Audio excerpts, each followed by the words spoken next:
Friends, गुलाब की pruning के बाद जब नई ग्रोथ आना स्टार्ट हो जाती है तब कुछ बातों का ध्यान रखना ज़रूरी होता है। साथ ही साथ कुछ काम भी करना होता है। तो क्या मैं काम करने जा रही हूँ, किन बातों का ध्यान रखा जाता है, इन सब के बारे में आज मैं बात करूँगी। तो चलिए वीडियो को स्टार्ट करते हैं। Hello everyone, welcome to Meha's wonderful garden. Friends, अभी तक बरसात से अभी तक जितना भी काम किया गुलाब पर, उन सब का रिज़ल्ट आना स्टार्ट हो गया है। चाहे वो रिपोर्टिंग हो, प्रूनिंग हो, कुछ भी हो, इस पे खाना पीना जो दिया गया उन सब का रिज़ल्ट आने लगा है। और सिर्फ 15-20 दिन के बाद आपको नई ग्रोथ के साथ साथ आपके प्लांट फूलों से भरने वाले भी हैं। ये जो प्लांट्स मैं दिखा रही हूँ, चाहे वो पिंक कलर हो, वाइट कलर हो, रेड कलर हो, ये सब मेरे प्लांट्स बरसात की क्लिप है। बरसात में बहुत अच्छी फ्लावरिंग कर रहे थे। फिर मैंने इसकी रीपॉटिंग करी और 15 दिन के बाद लगभग एग्जैक्ट डेट तो नहीं याद है, लेकिन मैंने 20 अक्टूबर के लगभग इसकी प्रूनिंग भी की थी। कुछ प्लांट्स पर हार्ड प्रूनिंग की थी और जो प्लांट छोटे थे उन पे सॉफ्ट प्रूनिंग भी की थी। प्रूनिंग के बाद मैं रेगुलर इस पे जो पानी होता है, सिर्फ पानी का मैं स्प्रे करती रही। और साथ ही साथ अगर फर्टिलाइज़र की बात करी जाए तो मैंने सिर्फ डीएपी का यूज़ किया। एक बात मैं क्लियर कर दूं कि मैं बहुत ज़्यादा फर्टिलाइज़र के चक्कर में नहीं रहती। बहुत इसीलिए मैं सिंडर से मिट्टी में शिफ्ट हो रही हूँ। पहले मैं मिट्टी से सिंडर में शिफ्ट हुई और अब मैं मिट्टी से ही मैं बहुत ज़्यादा सेटिस्फाई हूँ, क्योंकि मिट्टी में ज़्यादा फर्टिलाइज़र की नीड नहीं होती। वो अच्छे से ग्रोथ करते रहते हैं बहुत ज़्यादा। अगर आपके पास टाइम है तब तो आप सिंडर लगाइए, अच्छी ग्रोथ होती है। लेकिन अगर आपके पास टाइम नहीं है तो मिट्टी ही बेस्ट है। बस कुछ बातों का आप ध्यान रखिए। मिट्टी में पीएच बना के रखिए और थोड़ी थोड़ी मात्रा में फर्टिलाइज़र भी देते रहिए। प्रूनिंग के बाद मैंने सिर्फ डीएपी का यूज़ किया और ग्रोथ देखिए। ग्रोथ, मैं ऐसी ग्रोथ से सेटिस्फाई हूँ क्योंकि मैंने कुछ ज़्यादा किया नहीं, बस प्लांट की जो ब्रांचेस है उस पर शावरिंग करती रही हूँ। मिट्टी में ऐसी जब आप प्रूनिंग करें तो मिट्टी में पानी कम दीजिए, क्योंकि पत्तियां होती नहीं हैं। मिट्टी में अगर पानी भरते रहेंगे तो जो न्यू ग्रोथ निकलेगी वो जल जाएगी। तो मिट्टी को हल्की सी मॉइस्ट रखिए, बहुत ज़्यादा सूखा भी नहीं करना है। बस एक बार सुबह पानी दे दिया, इनफ है। और ऊपर जो ब्रांचेस है इस पे शावरिंग करते रहे। और पानी का स्प्रे भी मैं इसी स्प्रेयर की सहायता से करती हूँ। इससे ये रहता है कि गमले में पानी बहुत कम जाता है और जो सावरिंग है ये पत्तों पर होती है, ब्रांचेस पर होती है। ये काफ़ी हेल्पफुल रहता है मेरे लिए। अगर ऐसा करते हैं बहुत अच्छी ग्रोथ निकल के आएगी। देख रहे हैं मेरे प्लांट, कुछ प्लांट पर न्यू ग्रोथ आ रही है, कुछ पे आंखें दिखना, फुटाव होना स्टार्ट हो गया है। लेकिन कहीं भी आपको डाई बैक की समस्या आपको नहीं दिख रही होगी। आप मैं बिल्कुल क्लोज करके प्लांट को दिखा रही हूँ, लेकिन आप देख रहे होंगे किसी भी ब्रांच में मेरे डाई बैक की प्रॉब्लम नहीं आई है। तो प्रॉब्लम इसीलिए नहीं आई है कि मैं 7-7 दिन पर फंगीसाइड का तो स्प्रे करती ही हूँ, मिट्टी में भी डालती हूँ। और साथ साथ मिट्टी में पानी हमेशा बैलेंस रहता है, ना बहुत ज़्यादा कम, ना बहुत ज़्यादा। इस समय आपको थोड़ी सी मिट्टी मॉइस्ट लग रही होगी क्योंकि मैंने अभी ही पानी डाला है।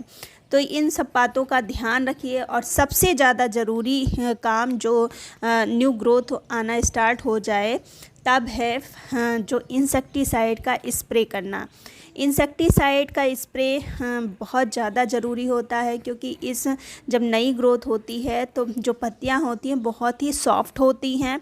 और सॉफ्ट होने की वजह से कि जो एफिड्स हैं ये बहुत जल्दी अटैक करते हैं। तो इस मौसम में आपको ज़रूर यूज़ करना चाहिए। अच्छा, मैं कौन सा करती हूँ वो मैं आपको दिखाती हूँ और कैसे यूज़ करती हूँ ये भी दिखाती हूँ। तो सबसे पहले तो ये मैंने 3 लीटर पानी लिया है और इसमें सबसे पहले जो जाएगा ये मेरे पास इमीडा है।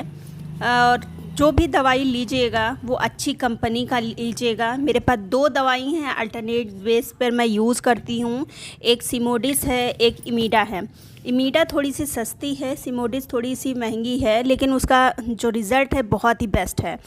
आपको इस तरह से एक वो लेना है मेज़रमेंट के लिए। तो ये बच्चों का आता है, जो हम लोग सिरप लेते हैं उसके साथ ये मिलता है। इसमें ml का अच्छा से होता है, तो इसलिए मैंने इसको लिया है। तो ये मैं जैसे कि मैंने 3 लीटर पानी लिया है, तो मैं इसमें 3 ml के करीब ही दवाई लूँगी।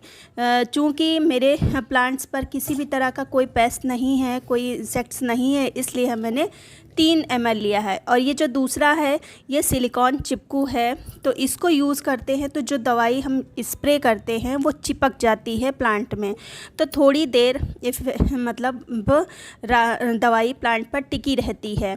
और इसकी मात्रा 1 ml पर लीटर के हिसाब से होगी, तो ये 3 ml मैंने ये लिया है। दोनों को हम पानी में अच्छे से मिक्स कर देंगे और अपने प्लांट पर दे देंगे। अगर आपके प्लांट में कोई इंसेक्ट्स नहीं है, एफिड्स वगैरह नहीं लगे हैं, तब तो आपको 7-7 दिन पर करना है और मात्रा जितनी मैंने बताई उतनी ही रखनी है। अगर आपके प्लांट पर लग गया है तो मात्रा थोड़ी सी आधा ml बढ़ा देना है, बहुत ज़्यादा मात्रा नहीं लेनी है। फिर इसको हम स्प्रे करेंगे अपने प्लांट पर। और आज मैं लगभग 12 बज रहा है तब मैं स्प्रे कर रही हूँ, क्योंकि आज थोड़ी सी धूप जो है वो हल्की है, मतलब इसमें गर्माहट नहीं है, क्योंकि 2-3 दिन से बारिश हो रही थी। और आज जो धूप निकली है बहुत ही हल्की माइल्ड धूप है, बहुत हार्श धूप में स्प्रे नहीं करना है, क्योंकि मुझे सुबह और शाम टाइम नहीं मिल पाता है, तो इसलिए मैं इस समय ये स्प्रे कर रही हूँ। पॉसिबल हो तो आपको शाम के टाइम ही 4-5 बजे स्प्रे करना चाहिए। लगभग मुझे 10 दिन हो गया है तब से मैं स्प्रे नहीं कर पा रही हूँ, क्योंकि शाम के टाइम नहीं मिल पाता, और 3-4 दिन से तो बारिश ही हो रही है और ये काम बहुत ज़रूरी रहता है, इसलिए मैं इस समय कर रही हूँ। तो ये काम बिल्कुल भी अवॉइड नहीं करिए। अगर पेस्ट वगैरह लग गए तो आपके प्लांट की ग्रोथ 1 महीना पीछे हो जाएगी। अगर आपके पास प्लांट ज़्यादा है तब तो आप ये बाय करिए। अगर 1-2 प्लांट है तो आप नीम की जो पत्तियां हैं उनको खूब अच्छे से उबाल लीजिए और उसमें जो हैंड वॉश होता है उसको मिक्स कर लीजिए और थोड़ा सा सोडा मिक्स कर लीजिए, जिसको बेकिंग सोडा कहते हैं, उसको मिक्स करना है, बेकिंग पाउडर को नहीं। तीनों को अच्छे से मिक्स करने के बाद आप अपने प्लांट पर स्प्रे कर दीजिए, वो भी बहुत ही ज़्यादा इफ़ेक्टिव है। और चूँकि ये घरेलू चीज़ है तब आपको बहुत जल्दी स्प्रे करना होगा। अगर पेस्ट नहीं है तब तो आप 7 दिन में स्प्रे करिए, बहुत अच्छा रिज़ल्ट देगा। लेकिन अगर आपके प्लांट में एफिड्स लग चुके हैं तब आपको केमिकल का ही यूज़ करना होगा। उम्मीद करती हूँ वीडियो अच्छा लगा होगा।